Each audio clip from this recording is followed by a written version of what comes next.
आपसे रूबरू हुआ हूं,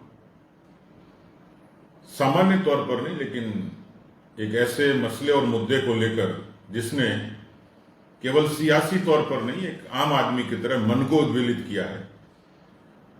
आप सब जानते हैं कि दुनिया का सुंदर सनातन देश भारत और उसका एक खूबसूरत सा हिस्सा राजस्थान, जिसके बारे में कहा जाता है कि जीवन जहां उत्सव है, और राजस्थान की साख, राजस्थान की प्रतिष्ठा उसके शांतिपूर्ण होने में, सद्भाव में, समरसता में समाहित है।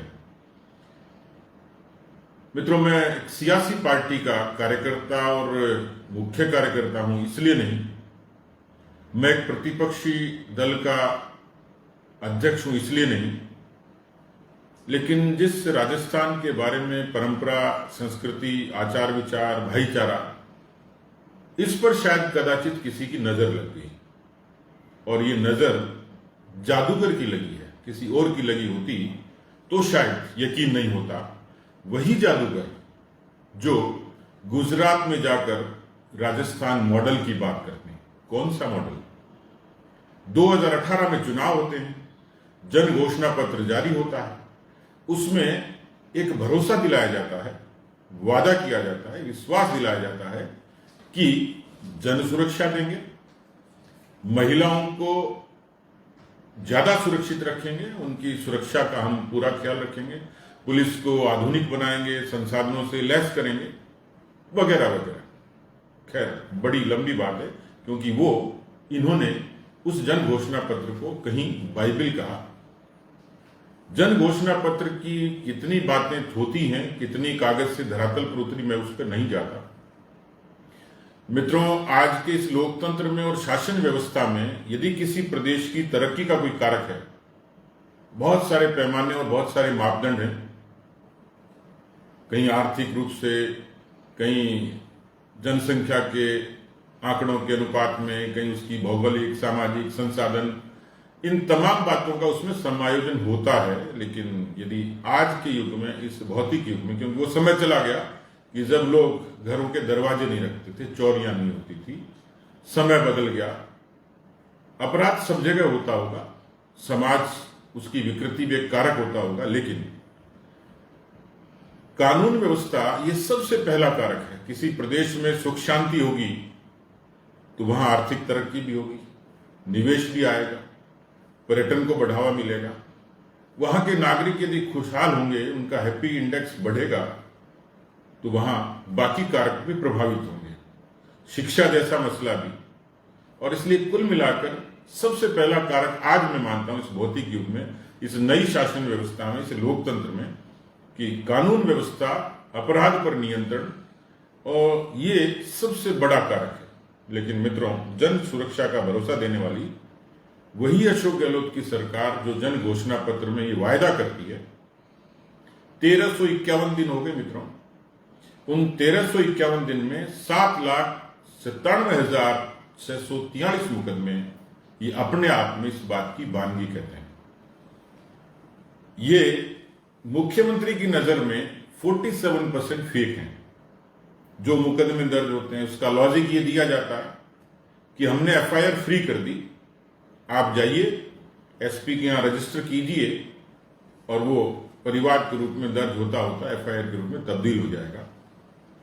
किसी प्रदेश का मुख्यमंत्री जो गृह मंत्री भी है, जिसकी नैतिक जिम्मेवारी है प्रदेश की सरकार की, जो उसके खुद के राज्य सूची के जो विषय, उसमें कानून व्यवस्था भी एक बड़ा मुद्दा है, विषय है, वो राज्य सूची का ही है। कानून व्यवस्था गृह मंत्रालय करता है प्रदेश का।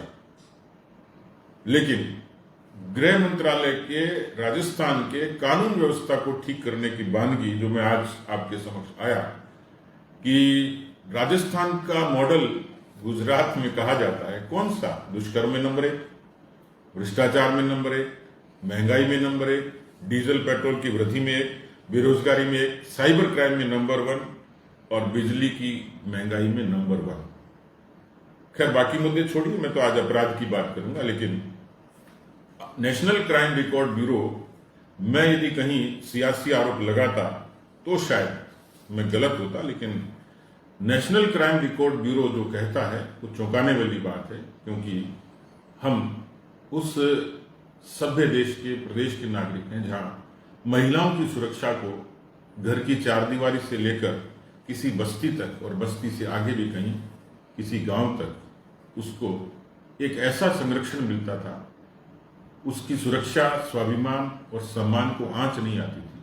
आज हम शर्मसार हैं एक ऐसी सरकार के सरपरस्ती में जहां नेशनल क्राइम रिकॉर्ड ब्यूरो इस बात को प्रमाणित करता है आंकड़ों के जरिए 6337 ये महज बलात्कार के आंकड़े, 17 बलात्कार प्रतिदिन। क्या राजस्थान शर्मसार नहीं होगा? कभी सुनते थे कि बिहार और उत्तर प्रदेश की चर्चा होती थी और लोग सड़कों पर राजस्थान की ही कहते थे कि ये लालू मुलायम का उत्तर प्रदेश और बिहार नहीं है। मित्रों, लोग पीछे छूट गए उससे। आज राजस्थान अपराधों के मामले में नंबर 1 है और यही बात है कि जब उदयपुर में किसी कन्हैयालाल का और गला काट दिया जाता है तो उदयपुर के पर्यटन को सबसे ज्यादा प्रभावित होना पड़ता है। होटल्स की बुकिंग कैंसिल होती है, टूरिस्ट अपने टिकट्स कैंसिल करा लेते हैं। सबको ध्यान है कि राजस्थान की अर्थव्यवस्था का बड़ा कारक है पर्यटन। हर तीसरा पर्यटक राजस्थान आता है, वो जयपुर, उदयपुर और जोधपुर जरूर जाता है। सीधे सीधे कितने रोजी रोटी की पेट पर लात लगी होगी केवल कानून व्यवस्था की कमजोरी के कारण। मित्रों,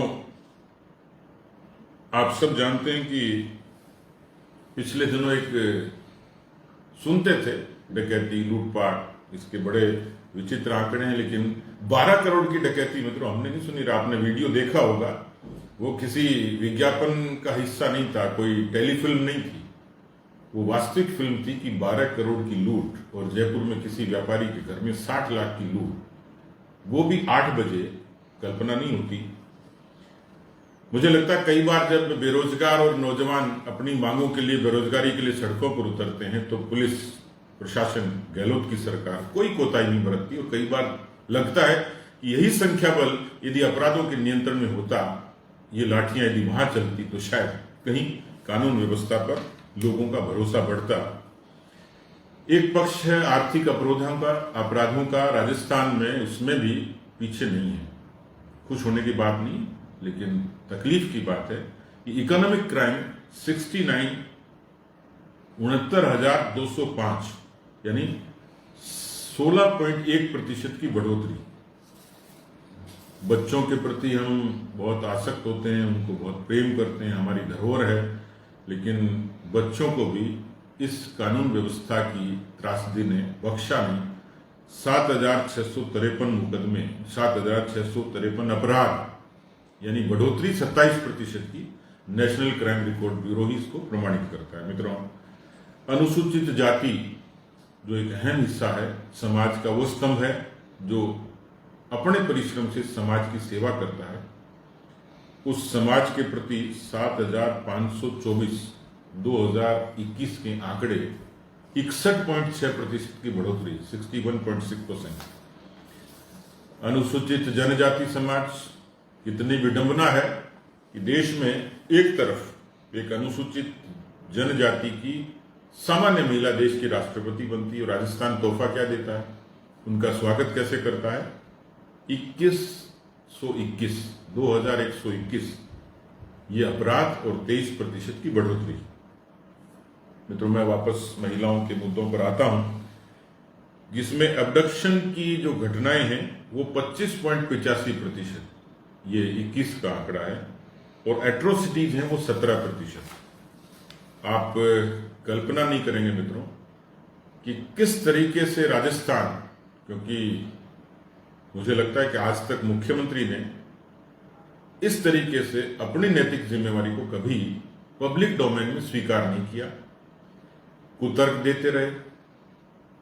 रेप के बाद मर्डर की घटनाएं क्यों होती हैं, उनका तर्क है कि अपराधी उस रेप केस की उस कठोर दंड से और भयभीत होकर कठोर दंड से बचने के लिए एक रास्ता निकालता है हत्या का, इसलिए हत्या के कामों में बढ़ोतरी होती है।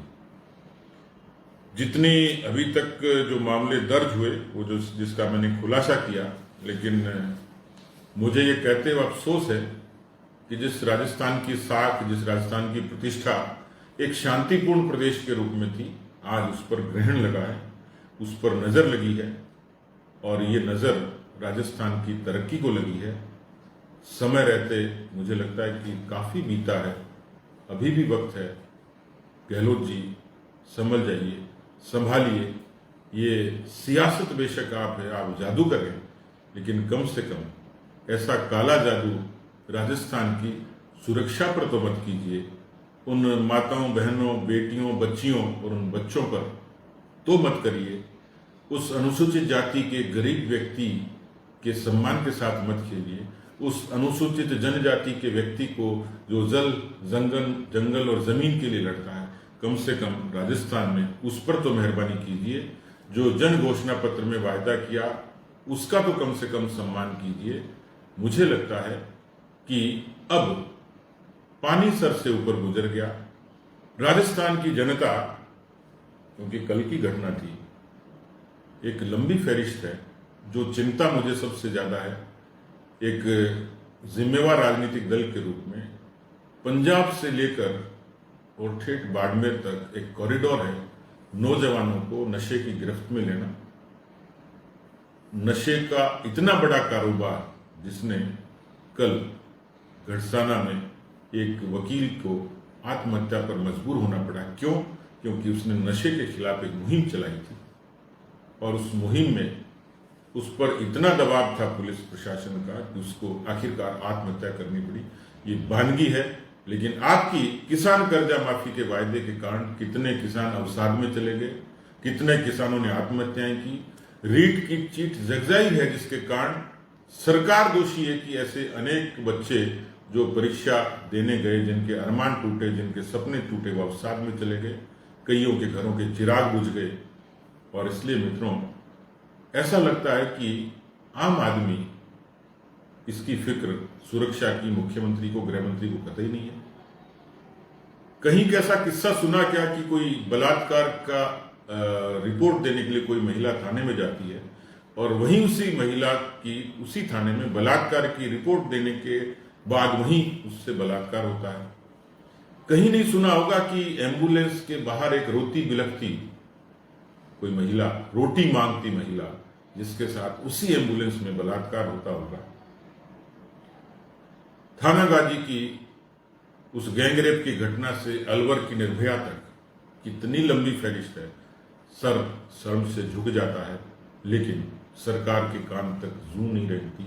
मुझे लगता है कि जनता सड़कों पर बेशक रिएक्ट न करे, लेकिन मन में उसकी बहुत आक्रोश है, उद्वेलन है, उसके मन में बहुत बड़ा विषाद है।